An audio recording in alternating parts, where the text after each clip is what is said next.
સપ્તમ સ્કંદની ધર્મ પંચાધ્યાયની અંદર એવું કહેવાયું છે, શ્રાદ્ધે કુર્યાન ન વિસ્તરમ, શ્રાદ્ધમાં વિસ્તાર ન કરવો, આવું સપ્તમ સ્કંદમાં કહ્યું છે. હું ન ભૂલતો હોઉં તો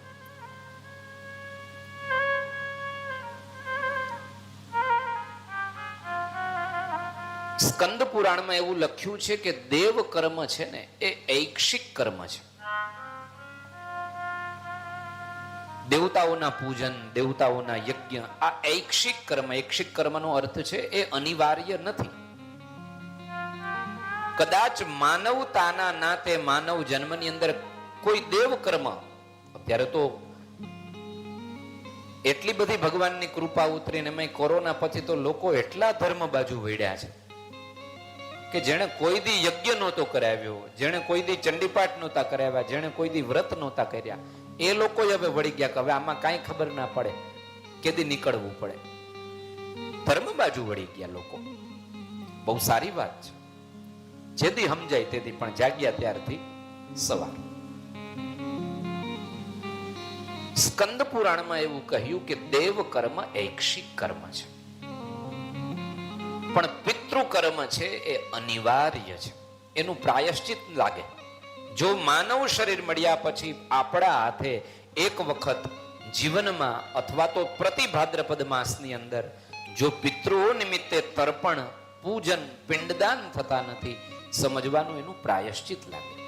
આવું લખ્યું છે. મારા ભગવાન શાસ્ત્રોની વાતો, મહાપુરુષોની વાતો, ઋષિઓની વાતો એ આપણે સાંભળતા હોઈએ ત્યારે આપણને એવી પ્રતીતિ થાય આવું સાચું થોડું હોય. પણ જેમની કથા અત્યારે આપણે સાંભળીએ છીએ, જે ગયા એવું શાસ્ત્રકાર કહે છે કે જેને 5,500 વર્ષ થયા છે, અને આપણે તો બે નજીક, હરિ અને હરની ભૂમિ બંને નજીક થાય. એક બાજુથી આમ જઈએ તો સોમનાથ આવી જાય ને આમ સીધા નીકળીએ તો દ્વારકા ધામમાં પહોંચી જઈએ. એ શ્રી રામ જ્યારે આ પૃથ્વી ઉપર અવતરિત થયા માનવનો દેહ લઈને, એ શ્રી કૃષ્ણ જ્યારે એ મથુરાની ભૂમિ ઉપર પ્રાગટ્ય ધારણ કર્યું અને આપણે આગળ જેમ વધ્યા અને પોતાના સંસારની અંદર જેમ પ્રવૃત્ત થયા, ત્યારે એ શ્રી રામ, એ શ્રી કૃષ્ણ શ્રીમદ ભાગવતમાં પણ છે અને તુલસીદાસ કૃત રામચરિત માનસની અંદર પણ છે કે શ્રી રામજીએ પણ યથાયોગ્ય સમયે સમયે જે જે તીર્થમાં ગયા ત્યાં જઈને તર્પણ કર્યા છે, પિતૃઓના પિંડદાન કર્યા છે. શ્રી કૃષ્ણએ પણ પોતાના દૈનિક ક્રિયાઓની અંદર તર્પણ કર્યા છે, પિંડદાન કર્યા છે, ગૌદાન કર્યા છે. આવું શ્રીમદ ભાગવતમાં લખ્યું છે. કેમ? એ તો પરબ્રહ્મ બનીને આવ્યા હતા, એમને શું કરવાની જરૂર હતી? પણ એમના આચરણ દ્વારા સંસારને કશો સંદેશો પ્રાપ્ત થાય એટલા માટે એ શાસ્ત્રમય, ધર્મમય જીવન જીવ્યા છે. યદ્યદાચરતિ શ્રેષ્ઠઃ તત્તદ એવેતરો જનઃ. થોડી પત્રી વાગતી હોય એવું લાગે છે. સયત પ્રમાણમ કુરુતે લોકસ્તદનુવર્તતે. શ્રીમદ ભગવદ્ ગીતામાં અર્જુનને સમજાવતા શ્રી કૃષ્ણ કહી રહ્યા છે, મોટા લોકો જેવું આચરણ કરે એવું આચરણ આવનારો સમાજ એમને જોઈને કરતો હોય છે. એટલે ભગવાન શ્રી કૃષ્ણ, ભગવાન શ્રી રામ જ્યારે પૃથ્વી ઉપર અવતરિત થયા, એમણે તમને મને સંદેશો આપ્યો, શ્રાદ્ધ અનિવાર્ય છે. પિતૃઓને ઉદ્દેશીને જે પણ ક્રિયાઓ કરવામાં આવે એ બધાનું નામ શ્રાદ્ધ છે. શ્રાદ્ધની વ્યુત્પત્તિ કરતા શાસ્ત્રકાર લખે છે, શ્રદ્ધયા પિતૃન ઉદ્દિશ્ય વિધિના ક્રિયતે યત્કર્મ તત્ શ્રાદ્ધમ. શ્રદ્ધા પૂર્વક પિતૃઓને ઉદ્દેશીને જે પણ ક્રિયાઓ કરવામાં આવે એ બધી ક્રિયાઓનું નામ છે શ્રાદ્ધ. શ્રદ્ધાર્થમિદમ શ્રાદ્ધમ શ્રદ્ધયા કૃતમ સંપાતિદમ ઇદમ શ્રાદ્ધમ શ્રદ્ધયા દીયતે યસ્માત તત્ શ્રાદ્ધમ. અને છેલ્લે કહ્યું શ્રદ્ધયા ઇદમ કૃતમ શ્રાદ્ધમ. પિતૃઓ નિમિત્તે જે પણ ક્રિયાઓ થાય એમાં જો શ્રદ્ધા બલવતી છે તો સમજવાનું આપણું કરેલું કાર્ય પિતૃઓ સુધી પહોંચે છે. હવે શ્રાદ્ધના પ્રકારો બતાવતા મહર્ષિ પરાશર કહી રહ્યા છે, દેશે કાલે ચ પાત્રે ચ વિધિના હવિષાચયત તિલેર્દર્ભૈશ્ચ મંત્રૈશ્ચ શ્રાદ્ધમ સ્યાત શ્રદ્ધયાયુતમ. મહર્ષિ પરાશરને પૂછ્યું, મહારાજ આપ શ્રાદ્ધની વ્યાખ્યા કઈ રીતે બતાવો છો? મહર્ષિ પરાશર કહી રહ્યા છે, જેમાં દેશ, કાળ અને પાત્ર આ ત્રણેયની શુદ્ધિને ધ્યાનમાં રાખી પિતૃઓ માટે તૈયાર કરેલું હવિષ્યાદિ શાસ્ત્રોક્ત અને વિધિ દ્વારા કર્મ, ક્રિયા અને ભાવ આ ત્રણેયને શુદ્ધ કરીને અને જે ક્રિયાની અંદર, જે કાર્યની અંદર તલ, જવ અને દર્ભની વૃદ્ધિ હોય, જ્યાં એનો વધારે ઉપયોગ થતો હોય અને આ ત્રણેયની સંયુક્તતા સાથે વેદજ્ઞ બ્રાહ્મણોના મંત્રો બોલાતા હોય, આ ક્રિયા દ્વારા જે પણ કરવામાં આવે એનું નામ શ્રાદ્ધ છે. તમારા બધાના સાંભળવામાં હશે ને, હજુ તો એ પરંપરા તૂટી નથી, બધે શરૂ છે.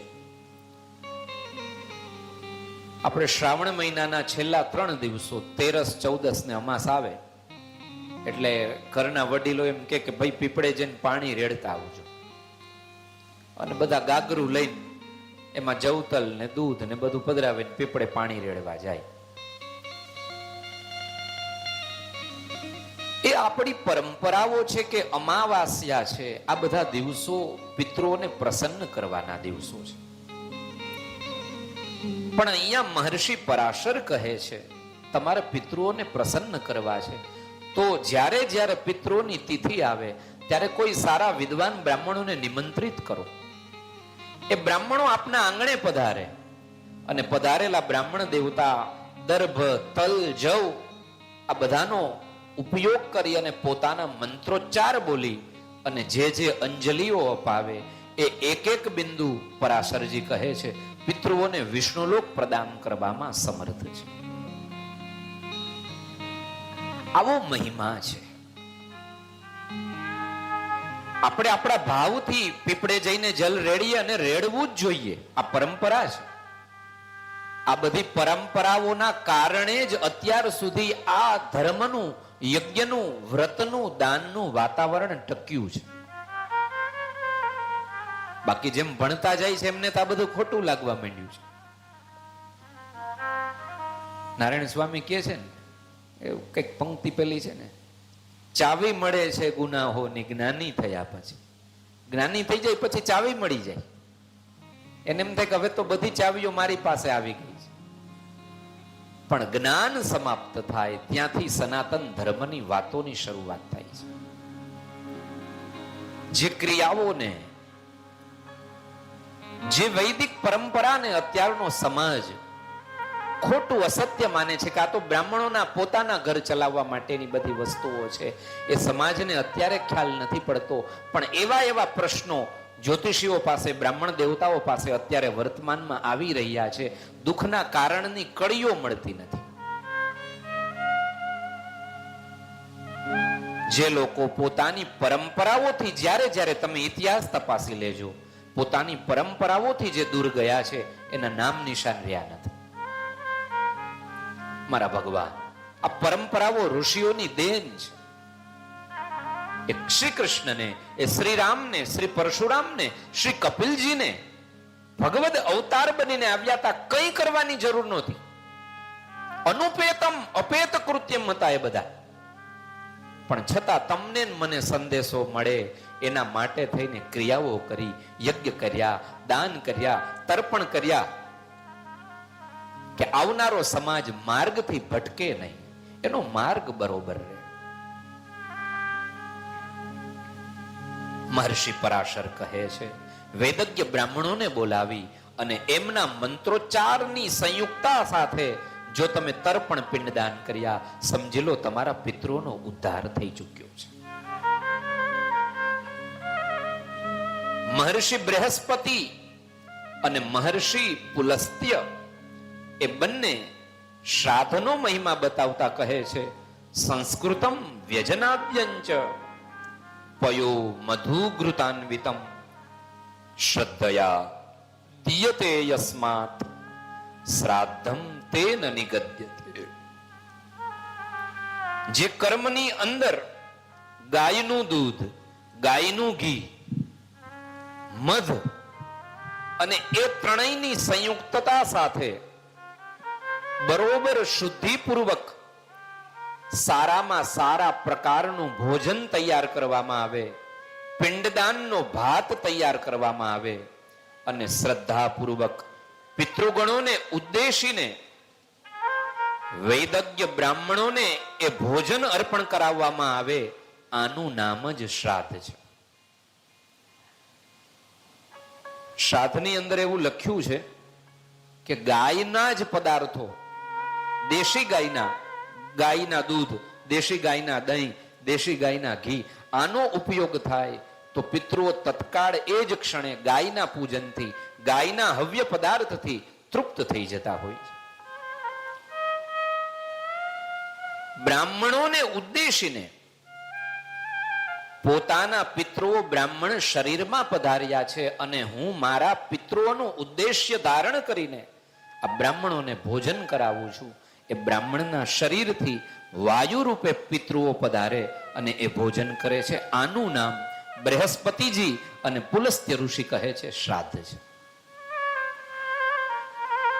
તો આવી શ્રાદ્ધની પરંપરાઓ આપણા શાસ્ત્રકારોએ બતાવી છે કે જુદી જુદી પરંપરાથી પણ શ્રાદ્ધ કરવું અનિવાર્ય છે, અનિવાર્ય છે, અનિવાર્ય છે.